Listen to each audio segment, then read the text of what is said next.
अस्सलामुअलैकुम, आप देख रहे हैं समा। मैं हूं फवाज़ अली और मैं हूं सबा शेख। बुलेटिन में कहेंगे खुशामदीद। तो खित्ते के हालात तेजी से बदल रहे हैं। अमेरिका अफगानिस्तान से अपना बोरिया बिस्तर समेट रहा है। पाकिस्तान को क्या करना चाहिए और क्या करना नहीं चाहिए, मुल्की अस्करी और सियासी क़यादत सर जोड़कर बैठी है। पार्लिमानी कमेटी बराए कौमी सलामती का अहम इजलास पार्लियामेंट हाउस में जारी है।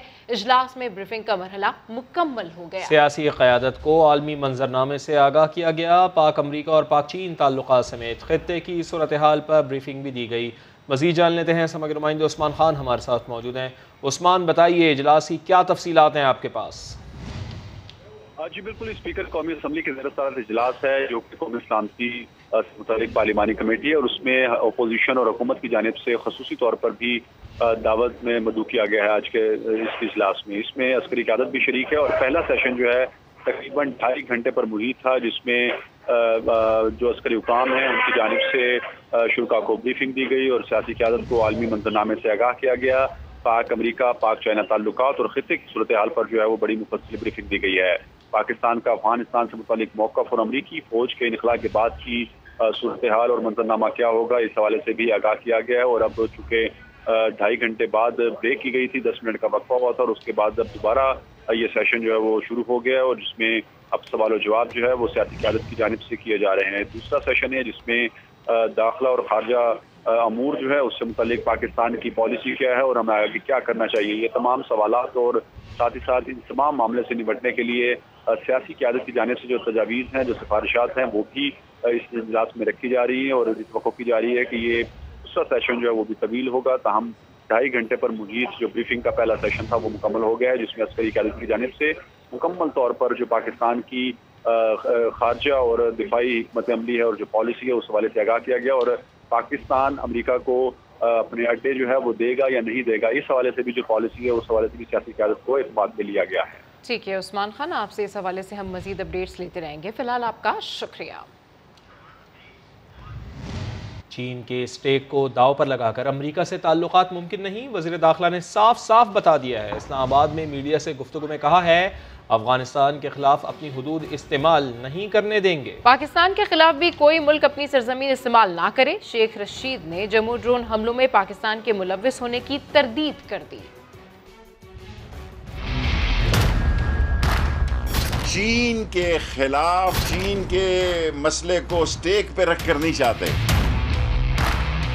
हम चीन समेत अमेरिका से तल्लुकात अच्छे रखना चाहते हैं। इमरान खान ने 70 साल में एक वाज़ेह पॉलिसी दी है। जिस तरह हमने किसी के खिलाफ अपनी सरजमीन इस्तेमाल नहीं की, किसी और मुल्क को भी हमारे खिलाफ जमीन इस्तेमाल नहीं करनी चाहिए और इसकी इजाजत नहीं होगी। पाकिस्तान, इमरान खान अफगानिस्तान में और पाकिस्तान की अफवाज रिकंसिलेशन के लिए तैयार हैं। तालिबान और गनी हुकूमत के दरमियान हो, भारत की ये पॉलिसी होगी कि अफगानिस्तान में अमन कायम ना हो। ईरान भी सियासत करना चाहेगा अफगानिस्तान में, लेकिन पाकिस्तान इंशाअल्लाह ताला अमन के लिए भरपूर कोशिश करेगा। हमारे पास कोई सबूत है तो लाएं। इंडिया जो है वो पाकिस्तान को तस्लीम नहीं करता। कराची में से भी हमने कुछ लोग पकड़े हैं, हसास मुतवक्के हैं कि लोग पाकिस्तान के अमन को तबाह करेंगे। पाकिस्तान की सियासत में एक बहुत बड़ा फर्क आने जा रहा है। मुस्तकबिल की सियासत मुल्क की सालमियत की सियासत होने जा रही है। 3 साल तक जो अपोजिशन हमें गिराने की बातें कर रही थी, ज़हनी तौर पर वो इत्तफाक कर चुकी है कि 2 साल इमरान खान के और हैं। गवर्नर पंजाब चौधरी सरवर कहते हैं कि हम अमरीका को ललकार नहीं रहे। वज़ीर आज़म ने अपनी तकरीर में सिर्फ पाकिस्तान का मुकदमा पेश किया है। अमरीका और उसके इत्तेहादी अफगानिस्तान में जंग हार चुके हैं। अफगानिस्तान से फ़ौज निकालने से पहले उनको अड्डों का खुद ही सोच लेना चाहिए था।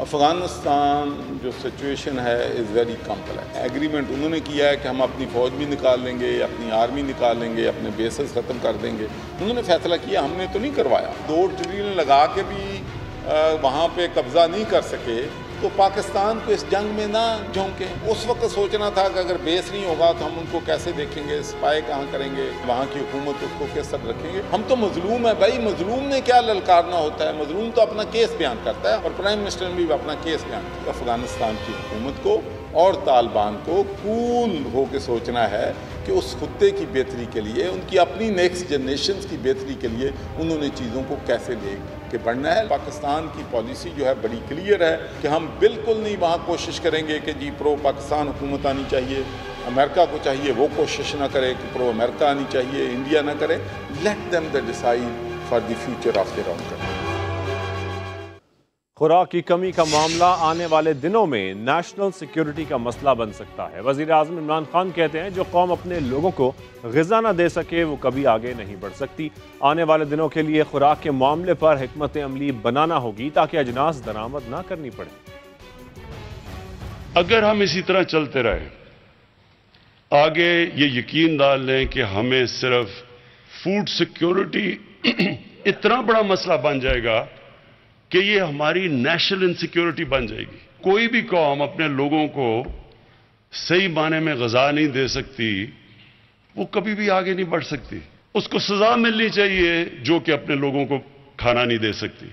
आगे हमारे ये मसले इतने बढ़ जाएंगे कि ये असल में नेशनल सिक्योरिटी का मसला बन जाएगा।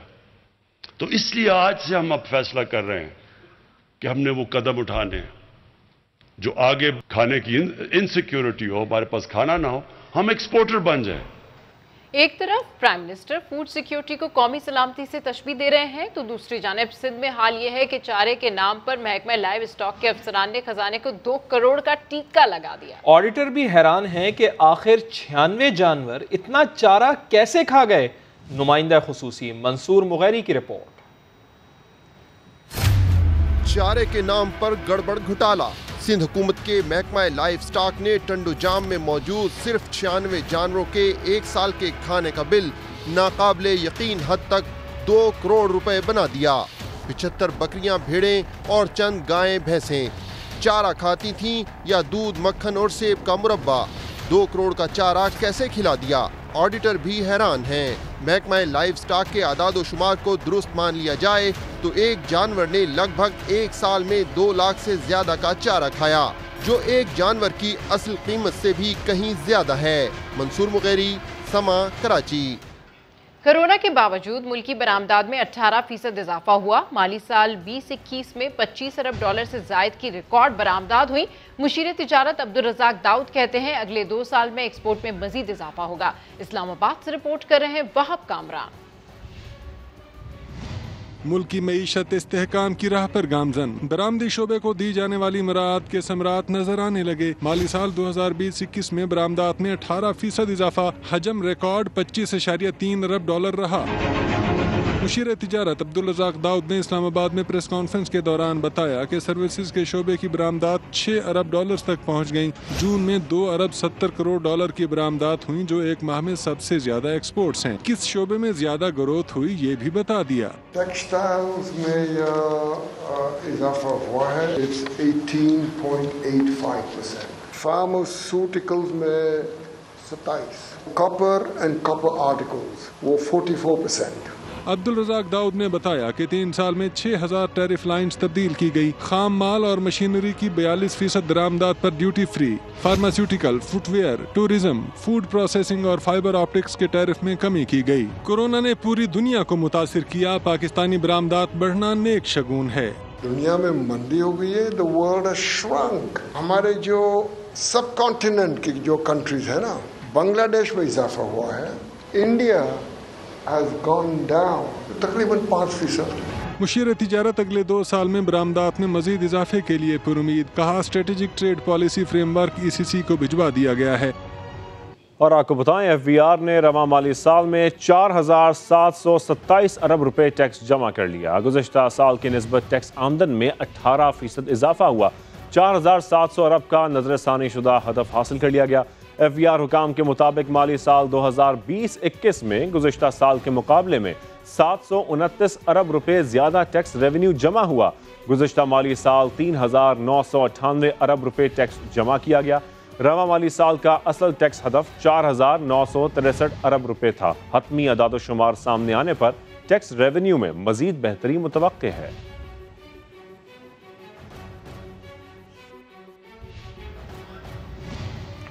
और अभी आपको बताएं कि लाहौर चैम्बर के सीनियर नायब सदर हमीद खान ने बरामदात में इजाफे को खुशाइन करार दिया है, तहम हुकूमत को मज़ीद बेहतर इक़दामात की तजवीज़ भी दी है।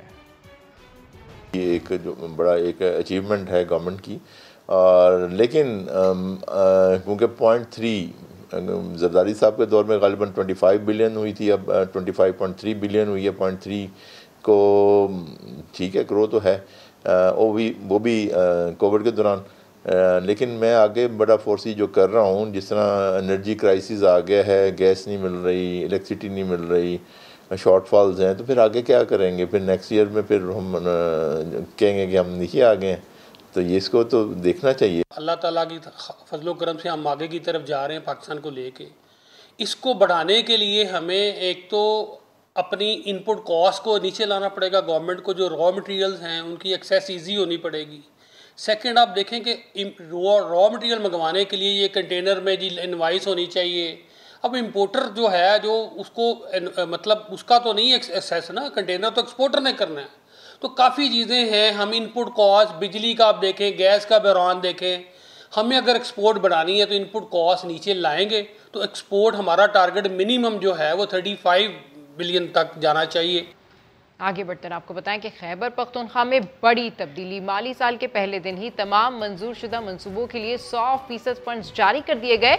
मजमूई तौर पर 1,65,95 करोड़ रुपए मुतालिका महकमों के हवाले कर दिए गए। इस हवाले से रिपोर्ट कर रहे हैं अब्दुल रहमान। खैबर पख्तूनख्वा में तरक्की का पहिया तेज करने का मंसूबा, मंजूर शुदा जारी तरक्याती स्कीमों को फंड्स की फौरी फराहमी यकीनी बनाने के लिए अहम इनकलाबी कदम। महकमा खजाना ने सूबे के 33 महकमों और शोबों के लिए 1,20 अरब रुपए की रकम जारी कर दी। पाकिस्तान की तारीख में पहली बार हुआ है और इसका फायदा क्या होगा? ये जो हमने इनकलाबी कदम लिया, इससे जो बहुत से फवायद है, स्पेंडिंग जो है वो पूरे साल में फैल जाएगी। जो वो डिस्ट्रिक्ट्स हैं जहाँ पे सर्दियों में काम नहीं होते, वो अभी जो है वो कर सकेंगे। डिपार्टमेंट्स के दरमियान एक कंपटीशन होगा। सूबाई हुकूमत ने मुस्तकबिल में भी हर नए तरक्याती स्कीम की मंजूरी पर 100% फंड जारी करने का ऐलान किया है। कैमरामैन ज़काउल्लाह के साथ अब्दुल रहमान, समा, पेशावर। और काम काम काम, दिन रात करें हम काम। मुल्क में ट्रेनों के हादसात, मगर पाकिस्तान रेलवेज के अफसरान कैश अवार्ड के तलबगार। 7 जून को घोटकी के खौफनाक हादसे में 65 मुसाफिर जान से गए। 25 जून को CEO समेत 63 अफसरान के लिए 1 माह की इजाफी तनख्वाह की सिफारिश कर दी गई। मजदूर और छोटे मुलाजमीन को घास तक ना डाली गई।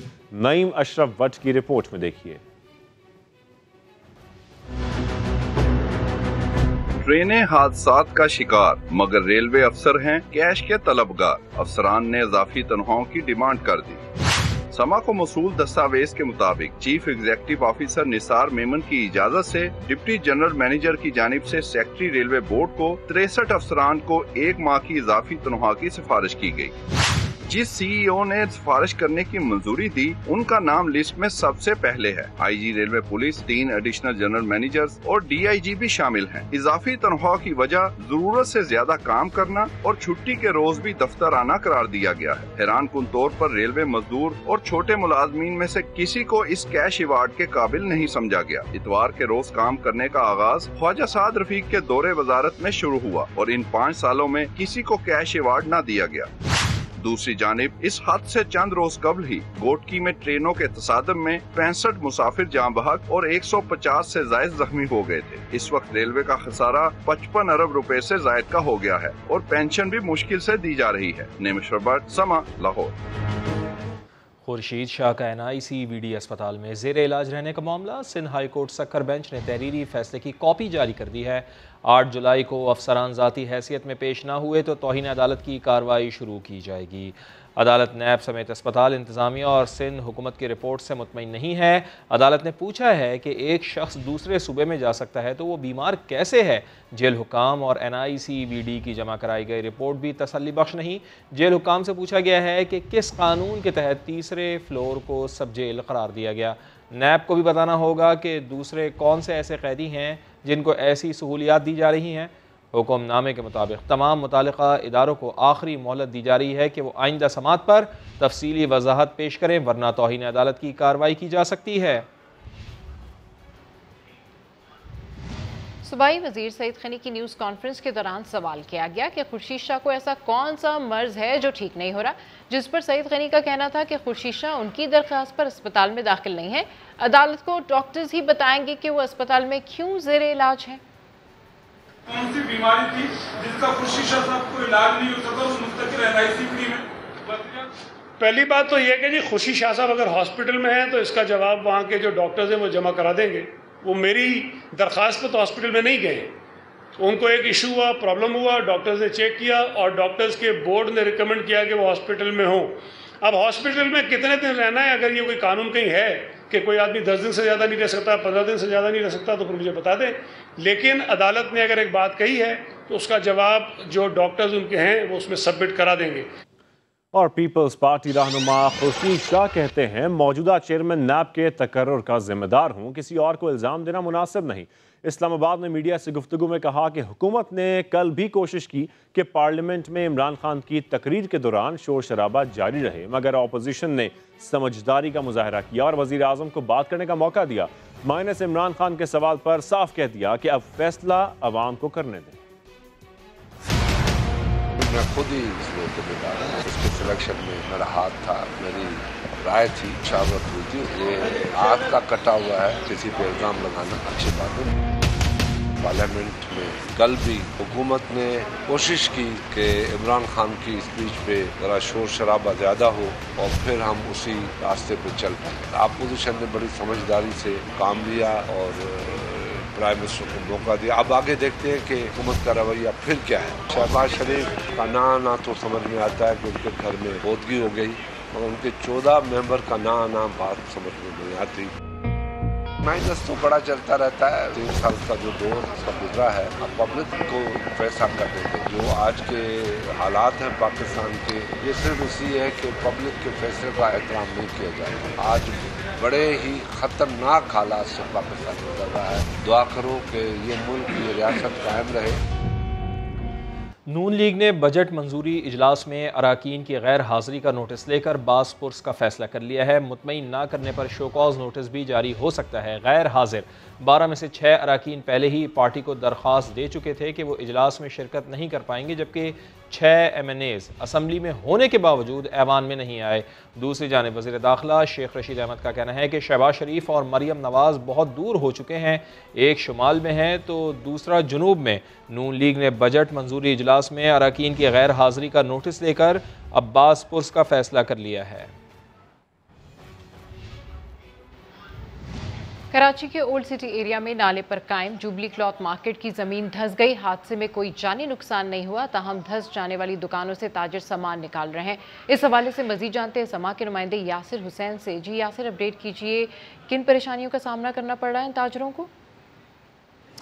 जी बिल्कुल, इस वक्त मैं मौजूद हूँ जुबली मार्केट के बिल्कुल सामने, जहाँ अब से 3 घंटे कबल कुछ दुकानें जो है ज़मीन बोस हो गई थी, जबकि बताया जा रहा है कि मार्केट की बहुत सी दुकानें नाले के ऊपर कायम की गई हैं जो ज़मीन बोस हुई हैं, जबकि ये काफ़ी कदीमी मार्केट बताई जा रही है। जैसे ही ज़मीन जो दुकानें हुई हैं तो दुकानदारों ने किसी को इत्तला नहीं की और इस मामले को छुपाने की कोशिश की और खामोशी से तमाम तर सामान जो है दुकानों का वो कहीं और मुंतकिल जो है खामोशी से किया जा रहा था। जबकि मेरे कैमरामैन अगर आतिफ कुरैशी आपको दिखा सकें तो यहाँ पर तमाम तर दुकानदार जो है वो मार्केट के एंट्रेंस पे खड़े हैं और किसी को अंदर जाने की इजाज़त नहीं दे रहे हैं। यहाँ पे अब तक कोई रेस्क्यू इदारा नहीं पहुँचा है क्योंकि उनको इत्तला ही नहीं दी गई थी, जबकि पुलिस और रेंजर्स की नफरी यहाँ पर पहुँची है कि यहाँ पे सिलाई मशीन और कपड़ों का काम किया जाता है।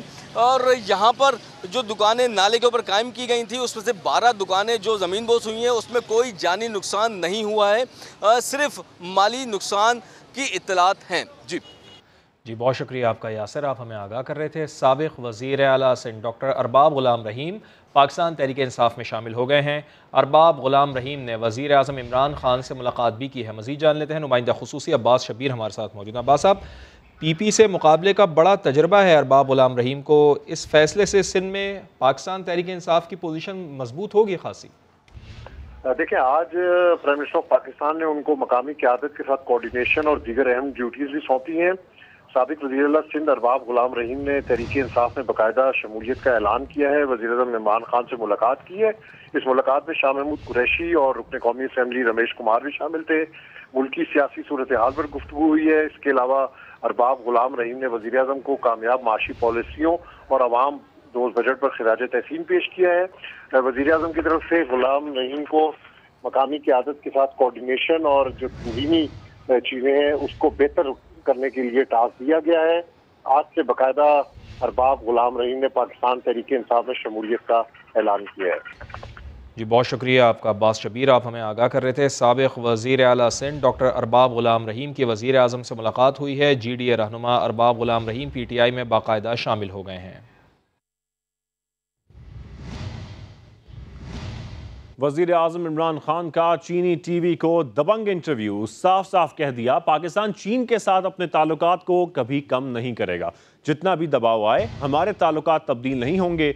वज़ीर आज़म ने भारत पर जोर दिया कि वो आलमी ताकतों का आलाकार बनने के बजाय चीन के साथ तिजारत करे तो फायदे में रहेगा।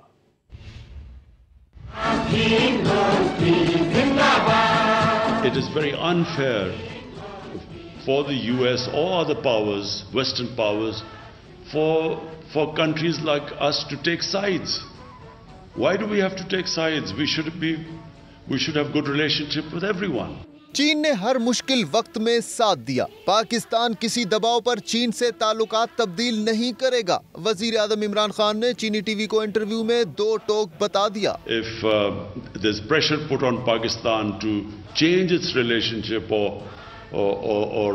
downgrade its relationship with China, it won't happen because the relationship between Pakistan and China is very deep. Imran Khan का कहना था दोस्त मुल्क के साथ इक्तिसादी, तिजारती और सियासी ताल्लुकात मजीद मजबूत बनाना चाहते हैं। CPEC का अगला मरहला पाकिस्तान के लिए बहुत हौसला अफजा है। I look forward to my trip to China, which is in the offing in the next month, 2 months, and to further strengthen both our political ties and our economic ties. मकबूजा Kashmir में इंसानी हुकूक की संगीन खिलाफ वर्जियाँ और उस पर आलमी मीडिया की खामोशी। इमरान खान ने इस रवैये को मुनाफिकाना अमल करार दे दिया। ये भी बता दिया कि सिंकियोंग पर पाकिस्तान चीन का मौक़िफ़ तस्लीम करेगा। What is happening in Xinjiang is completely different to the version of what we hear from the Western media and the Western governments, because we have a relationship based on trust. So we actually accept the Chinese version. Imran Khan ने भारत को मशवरा दिया कि वो आलमी ताकतों का आलाकार बनने के बजाय चीन के साथ तिजारत पर जोर दे। The benefits India will get from trade with China are far greater than India trying to act as a sort of counterbalance. Imran Khan का कहना था पाकिस्तान ज़रई मुल्क है, हम चीन के तजर्बात से फायदा उठा सकते हैं। चीन में हुकूमत करने वाली कम्युनिस्ट पार्टी अपनी तश्कील के 100 साल मुकम्मल होने पर जश्न मना रही है। सदर शी जिनपिंग ने आलमी ताकतों को वाज़ेह पैगाम देते हुए कहा कि अब चीन को धमकाने का वक्त गया, किसी को बालादस्ती की इजाज़त नहीं देंगे। वज़ीर आज़म इमरान खान ने चीनी सदर को मुबारकबाद दी। चीन के सियासी निज़ाम को मगरबी डेमोक्रेसी का मुतबादिल करार दे दिया। एक फैमिली कार हर शख्स का ख्वाब होता है, लेकिन पाकिस्तान में छोटी गाड़ी की बड़ी कीमत यह ख्वाब पूरा नहीं होने दे रही। हुकूमत ने छोटी गाड़ियों के दाम नीचे लाने का बेड़ा तो उठाया है, लेकिन गाड़ियां कितनी सस्ती होंगी, जायजा लेते हैं रिजवान आलम की इस रिपोर्ट में। हुकूमत चाहती है कि छोटी गाड़ियां सस्ती हो, इसके लिए बजट में टैक्सेस में की गई है कमी और ड्यूटी में दी गई है छूट। कौन कौन सी गाड़ियां कितनी सस्ती होंगी, आइए जानते हैं चैंपियंस ऑफ व्हील से।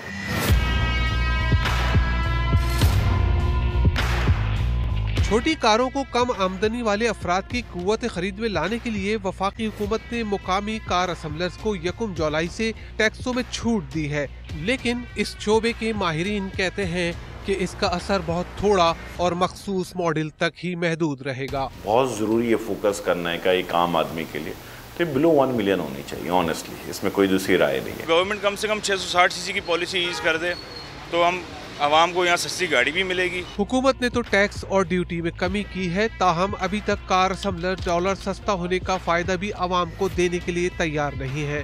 हुकूमत ने अपने टैक्सेस कम करके गाड़ियों की कीमतें कम कराई हैं। उन्होंने अपनी गाड़ी के प्राइस कम नहीं किए। कार खरीदने वाले और बेचने वाले दोनों ही इत्तेफाक करते हैं कि मुसाफकत का न मिलना लोकल असेंबलर्स की मनमानियों का सबब है, जिसके लिए हुकूमत का कोई किरदार नजर नहीं आता। मारुति भारत 1 जिसकी जो कीमत है वहाँ इंडियन 3 लाख से लेके 4 लाख तक की गाड़ी है। ये मुख्तलिफ फ्यूचर के साथ 4 लाख टॉप क्लास जो फुल जो लग्जरी गाड़ी है जिसमें 4 एयरबैग्स हैं और नया लेटेस्ट 2021 का नया मॉडल। ये जो मॉडल है ये 5 साल पुराना मॉडल है जो ये हमें दे रहे हैं 2021 करके। वो 4 लाख रुपए की गाड़ी, अगर उनका रुपया स्ट्रांग है तो पाकिस्तानी 8 लाख रुपए हुए। हम 16.5 लाख प्लस 90,000 रुपए ब्लैक मार्केटिंग, ब्लैक में। कारों की कीमतों और बयार के मामले पर समा ने सुजुकी मोटर्स का मौक़िफ़ लेने की कोशिश की, मगर उन्होंने इस बारे में बात करने से माजरत कर ली।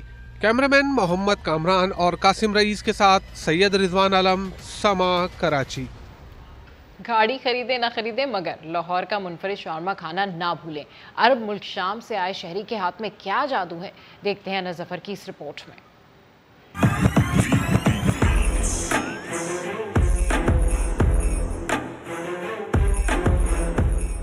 शहर में शौरमा पॉइंट्स तो बहुत हैं, मगर शामी शौरमा जैसा कोई नहीं।